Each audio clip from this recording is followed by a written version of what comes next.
সুমন ভট্টাচার্য। সঙ্গম সিংহাসনু সুধি সোহা, ছত্র অক্ষয় বট মুনিমন মোহা, পুজোহি মাধব মত জলজাতা, পরশি অক্ষয় বট হরক্ষই গাতা। এটা রামচরিত মানসের লাইন। রামচরিত মানসে বলা হয়েছে যে কুম্ভতে অনেকে আসতেন যারা প্রাণ বিসর্জন দেওয়ার জন্য আসতেন। তো দেখুন, কুম্ভ নামটা যেখান থেকে এসছে সেটা তো গরল তোলার পরে অমৃত আসবে। তো আপনি কি শুধুই গরল তুললেন? এই প্রশ্নটার জবাব, যেটা কংগ্রেসের ভাষায় ডবল ইঞ্জিন সরকার, তাদের দিতে হবে। তারও বেশি করে দিতে হবে যে যোগী আদিত্যনাথ, যিনি নিজেকে হিন্দুত্বের সবচেয়ে বড় আইকন বলে প্রমাণ করার চেষ্টা করছিলেন, এবং কখনো কখনো যদি আমরা গত এক মাসের ঘটনাক্রম মনে রাখি, তিনি আরএসএস প্রধান মোহন ভাগবতকেও অস্বীকার করেছিলেন মসজিদের তলায় মন্দির খোঁজার ব্রতে। তিনি বলেছিলেন, মোহন ভাগবত কি বলছেন জানি না, এই কুম্ভের কনক্লেভে দাঁড়িয়ে। তো ওনার কি প্রচারে বেশি আগ্রহ ছিল, না ওনার আগ্রহ ছিল যাতে, আবার আমি রিপিট করছি, হিন্দুরা স্নান করে ফিরতে পারে? দেখুন, যে সরকার বা যে সিস্টেম মমতা কুলকার্নি কিন্নরাকরার মহামণ্ডলেশ্বর হচ্ছেন কিনা তাই নিয়ে প্রচারে ব্যস্ত থাকে, সেই সিস্টেমের কাছ থেকে আপনি কি প্রত্যাশা করবেন? আচ্ছা, এরকমটা নয়, জানেন না, বিজেপির অনেকেই জানেন না যে প্রথম কোনো মহিলা হচ্ছে শিবাজিদা যে কুম্ভের কথা বলছেন 1954-তে, সেখানেই একজন বিখ্যাত বাঙালি সন্ন্যাসী আখড়ার প্রধান হয়েছিলেন, তার নাম আনন্দময়ী মা। ঠিক আছে, এবং আনন্দময়ী মা, যদি মানে বিজেপি সমস্যা যে তারা বই পড়ে না, যদুনাথ সরকার এবং দিলীপ রায় লিখে গেছেন, ওই রাত্রিবেলা আনন্দময়ী মা স্বপ্ন দেখেছিলেন যে একটা কিছু বিপর্যয় হতে চলেছে। আমি জানি না মমতা কুলকার্নি কি স্বপ্ন দেখেছিলেন এবং যোগী আদিত্যনাথকে কি কনভে করেছিলেন, কিন্তু বিষয় হচ্ছে যে 1954 সঙ্গে তো আপনি 2025-এ তুলনা করতে পারবেন না। আপনার দ্রোণ ছিল, ইত্যাদি ছিল, আপনি কি করছিলেন? আবারও আমি বলছি, যোগী আদিত্যনাথ প্রধানমন্ত্রী হতে চান, বিজেপির আভ্যন্তরীণ কৌশল এবং লড়াই, তাতে যদি এত লোক মারা যান, তাহলে যোগী আদিত্যনাথ সত্যি সত্যি প্রধানমন্ত্রী হলে কি হবে, এই ভাবনাটা প্রথম ভাবতে হবে। এবং এই ভাবনাটা নিশ্চয়ই নরেন্দ্র মোদী ভাববেন। নরেন্দ্র মোদী অন্তত 3 বার ফোন করেছেন। আমি জানি না, আমি অবশ্য শুনিনি যে প্রধানমন্ত্রী হওয়ার দৌড়ে যোগী আদিত্যনাথের প্রতিদ্বন্দ্বী অমিত শাহ কিছু বলেছেন কিনা। কিন্তু বিজেপিকে ভাবতে হবে যে তাদের রাজনৈতিক লড়াই, তাদের ক্ষমতা দখলের লড়াই, তাদের নিজেদের হিন্দুত্বের আইকন তৈরির জন্য, এগেন আই রিপিট, কতজন হিন্দুর প্রাণ গেল। খুব জটিল প্রশ্ন তুললেন সুমন ভট্টাচার্য, যে এরকম একটা সিস্টেম, এরকম একটা জায়গার মধ্যে যে মহাকুম্ভের আসরে এক মহাবিতর্কর সৃষ্টি হলো এবং রাজনীতির জল আরো অনেক দূর গড়াবে। পরের বক্তা সিপিএম এর পক্ষে পার্থপ্রতিম বিশ্বাস। পার্থদা শুধু দলের পক্ষে বক্তা নন, পার্থদা একজন সিভিল ইঞ্জিনিয়ার, এবং এই ধরনের মেলায় কি করা উচিত না উচিত তা নিয়ে পার্থদার প্রগাঢ় পাণ্ডিত্য রয়েছে। পার্থদা, প্রথম এইটুকু আমি বলতে পারি যে ভারতবর্ষের মতো একটা দেশ যেখানে ধর্মপ্রাণ মানুষ থাকেন, চান বা না চান ধর্ম থাকবে, ফলে সেখানে ধর্মাচরণের জন্য একটা নিরাপদ পরিকাঠামো সেটা এনশিওর করার দায়িত্ব এক এবং একমাত্র দেশের বা রাজ্যের সরকারের। এবং আপনি ছেড়ে দিন যে এটা ইউনেস্কোর হেরিটেজ স্ট্যাটাস এনজয় করে, এটা ছেড়ে দিন আপনি, এটা আমাদের ন্যাশনাল কি বলবো প্রাইডের একটা জায়গা রিপ্রেজেন্ট করে এই কুম্ভ মেলা। কিন্তু এতৎসত্ত্বেও বলতে পারি যে সেই মেলার যে প্রস্তুতি নিয়ে যে পরিমাণ ঢাক পেটানো হয়েছিল তার ধারে কাছে আসলে প্রস্তুতি নেই। এবং আজকে সকাল পর্যন্ত মেলার বাইরে, এবং আপনি শুধু মেলা নয়, এলাহাবাদ থেকে আপনি বারাণসী পর্যন্ত যদি আপনি আসতে যান, তাহলেও যে পথঘাটের যে অবস্থা হয়ে আছে, যে পরিমাণ জ্যাম, প্রায় কিছু ঢুকতে পারছে না পাচ্ছে বেরোতে, এরকম একটা অবস্থায় আছে। ফলে এটা আমি কখনো তুলনা করব না যে 1954 সালের সাথে 2024 বা 25 সালের। এই কারণের জন্য প্রযুক্তি অনেকটা পাল্টেছে এবং এবারও সেই ব্যবস্থা ছিল, এবং যেটা ছিল মানে artificial intelligence enabled security system বলতে যা বোঝায়, এআই এনাবেলড। তাতে দেখুন, যেটা খুব সহজে বোঝার দর্শকদের, যে আমাদের এই মেলার ক্ষেত্রে বা যে কোনো ধরনের বড় ক্রাউডের ক্ষেত্রে ক্রাউডের চরিত্র অনুযায়ী আপনি রেল স্টেশনের ক্রাউড একরকম হয়, খেলার মাঠে ক্রাউড একরকম হয়, রথযাত্রার ক্রাউড একরকম হয়, কুম্ভ মেলা বা গঙ্গাসাগরের ক্রাউড একরকম হয়। ফলে এই ক্রাউডের চরিত্র অনুযায়ী প্রথম ক্রাউড ডেন্সিটি মেজার করা, যেটা এমনিতে খুব কঠিন কাজ, পুলিশ অফিসাররা তাদের অভিজ্ঞতার ভিত্তিতে করে। কিন্তু যখনই আপনি এরিয়াল ক্যামেরা রাখছেন, তখন হচ্ছে যে এই যে পার স্কোয়ার মিটার বা পার স্কোয়ার কিলোমিটারে এই ভ্যালুটা আপনার কাছে প্রতিনিয়ত কন্ট্রোল রুমে আসতে থাকে। এবং ভিড়ের ক্ষেত্রে দুটো জিনিস বোঝার, একটা জায়গায় যদি কিছু মানুষ দাঁড়িয়ে ভিড় করে এটার চরিত্র এক, আর যদি সেই মানুষগুলো চলতে থাকে তখন তার চরিত্র আর একটা। ফলে এই মুভিং ক্রাউড যেটা হচ্ছে এবং মুভিং ক্রাউড ডেন্সিটি কতটা ক্রস করলে বিপদ সেটা কিন্তু এরকম নয় যে এখন অজানা নয়। ফলে এটা যখন রাত ভোর, এবং এটা আমি বলছি খুব পূর্ব পরিকল্পিত একটি ইভেন্ট, এরকম নয় যে হঠাৎ করে ঘটে গেছে। আপনি ধরুন 8 মাস আগে হাতরাসে যে ঘটনাটা ঘটেছিল সেটা হঠাৎ করে ঘটে যাওয়া ঘটনা উত্তরপ্রদেশে, যে সেখানে 100-র বেশি লোক পদপৃষ্ঠ হয়ে মারা গেল, একজন সাধু তার পা ছুতে গেছিল সবাই মিলে, ফলে সেখানে সেই সিকিউরিটি সিস্টেম ছিল না। কিন্তু ইট ইজ ওয়েল ডিফাইন্ড, অনেক আগের থেকে পরিকল্পিত, এবং কোন কোন দিনে বেশি ভিড় হবে এটা অবধি প্রত্যাশিত। এটা জানার পরও যে রাত্রে কন্ট্রোল রুমে যে বা যারা বসেছিলেন তারা কেন এই বিপদ বুঝেও প্রয়োজনীয় ব্যবস্থা গ্রহণ করতে পারেননি, তারা কেন এইটুকু বুঝতে পারলেন না যে আপনি মানুষকে, এই যে আপনি দেখাচ্ছিলেন আপনার চিত্রে, যে মানুষকে বলছেন তাড়াতাড়ি স্নান করুন, কিন্তু স্নান করার যাওয়া এবং স্নান থেকে এক্সিট পাথে লোক মুভ করছে না, আপনি লোক ঢুকিয়ে যাচ্ছেন। আমি বলছি এর দায় কার? এর দায় হচ্ছে যে একমাত্র নিতে হবে, আমি বলছি ওখানকার প্রশাসন কি, আমি বলছি দায় সরকারকে নিতে হবে। ভারতবর্ষে ভিড়ের চাপে মারা যায় যত মানুষ, আপনাকে বলছি একটা স্ট্যাটিস্টিক্স, 79% লোক মারা যায় ধর্মীয় অনুষ্ঠানের ভিড়ে। ফলে ধর্মীয় অনুষ্ঠান যখন হচ্ছে এরকম মেগা স্কেলের, তখন সরকার রিয়াক্ট করবে না তো কোন সময় করবে?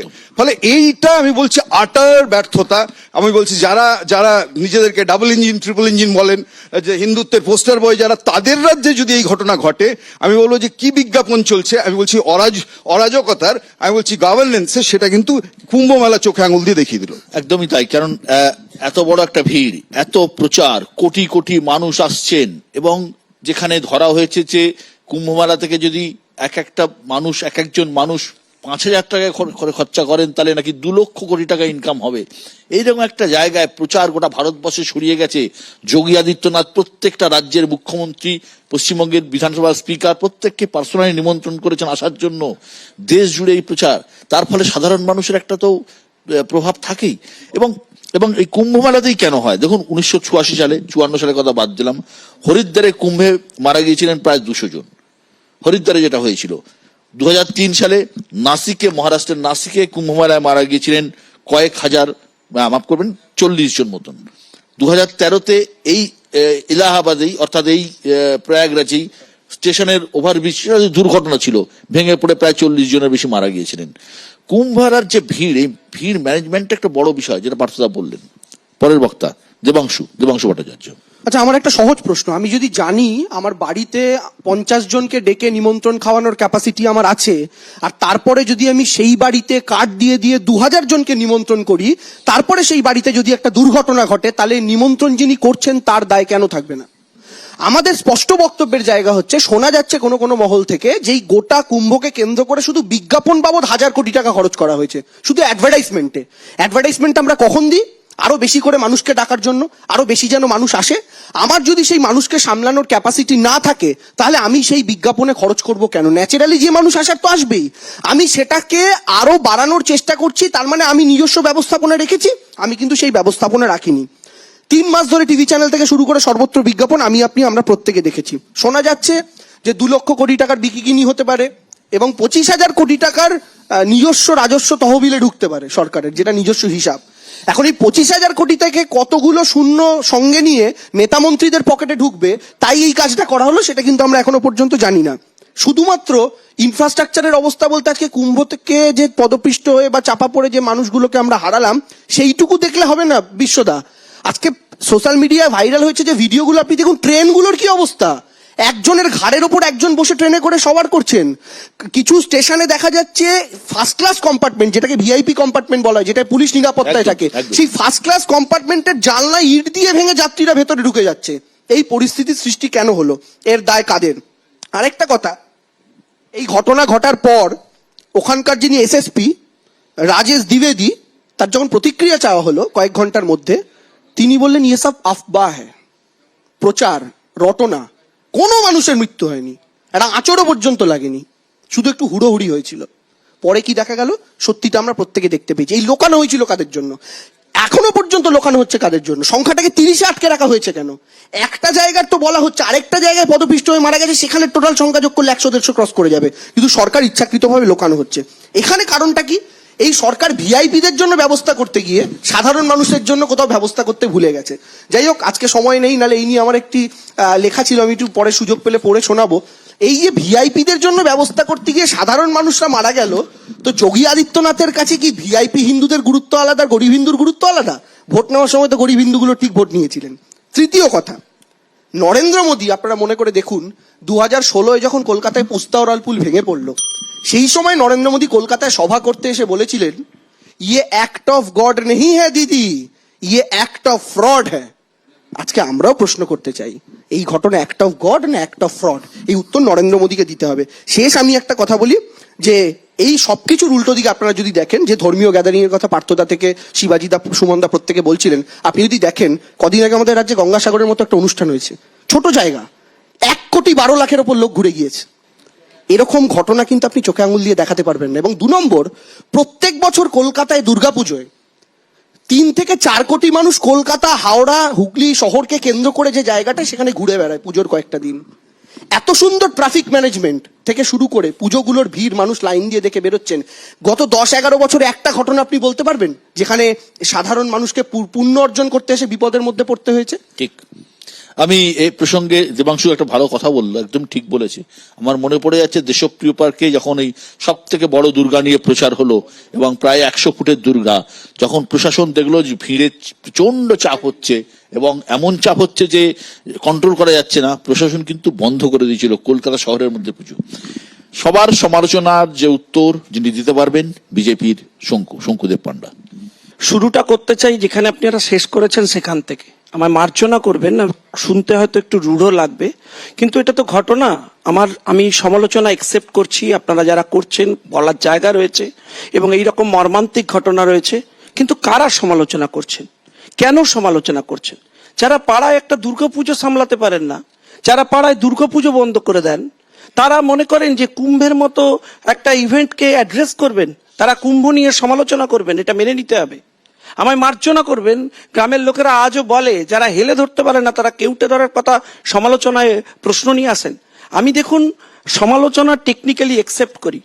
আমরা সেজন্যই তো বলেছি যে প্রথমেই একটা জুডিশিয়াল কমিটি তৈরি হয়েছে। বারবার একটা প্রশ্ন উঠে আসছে যে দায় কার। আমরা তো সত্যি তদন্ত করতে চাই, দায় কার আমরা জানতে চাই। আমরা ইজিয়েস্ট কনক্লুশনে পৌঁছতে পারি না, আপনারা যেরকম খুব সহজে রাজনৈতিকভাবে পৌঁছতে চান। আমরা তো সরাসরি আপনাকে অভিযোগ করি না যে আপনি শকুনের রাজনীতি করছেন, কিন্তু আপনারা যে প্রশ্নগুলো তুলছেন সেই প্রশ্নের মূল ভিত্তি হচ্ছে দায় কার।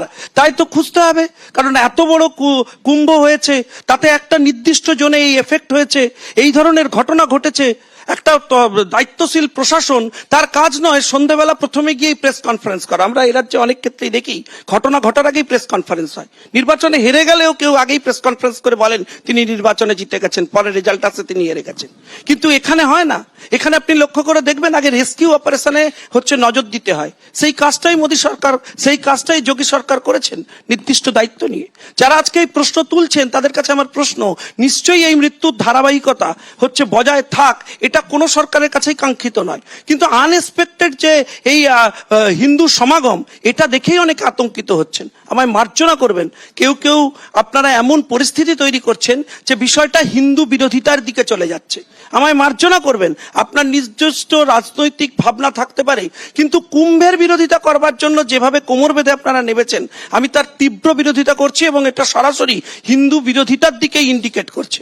ফলে আমি অনুরোধ করব যে প্রশাসনিক জায়গায় আপনারা নিশ্চয়ই আপনাদের অভিমত রাখতে পারেন, আপনারা সে বিষয় নিয়ে একাধিকবার আলোচনা করতে পারেন, সেটা নিয়ে তদন্ত হতে পারে, তার রিপোর্ট পর্যন্ত ওয়েট করতে হতে পারে। কিন্তু এই বিষয়ের ভেতর যে কোনো সাবোতাজ নেই, নির্দিষ্ট জনে কেউ করেনি। আপনারা লক্ষ্য করে দেখবেন, আমি টেকনিক্যাল ড্রোন হতে পারে, সিসি ক্যামেরা হতে পারে, এসবের কথা বাদ দিন, কিন্তু দেখুন প্রশাসন রাত্রিবেলা সজাগ ছিলেন। রাত 1টা থেকে লোককে বলেছেন আপনারা স্নান করে নিন, আগে যান, যাতে পরবর্তী জায়গা ফাঁকা হয়ে যায়। তারপরেও আপনি দেখুন হিন্দুত্বের বিশ্বাসকে আপনারা আটকাতে পারছেন না। এত সমালোচনা করছেন, এত ঘটনা ঘটেছে, সরকার কোমর বেঁধে পাশে রয়েছে, তবুও পৃথিবীর সব থেকে হিন্দুত্বের জমায়েতকে আপনারা আটকাতে পারেননি, কারণ পরের দিনই হিন্দুরা কোমর বেঁধে নেমেছেন এবং তার প্রতিবাদ তারাই জনসংখ্যা আরো বাড়িয়ে প্রমাণ করেছেন।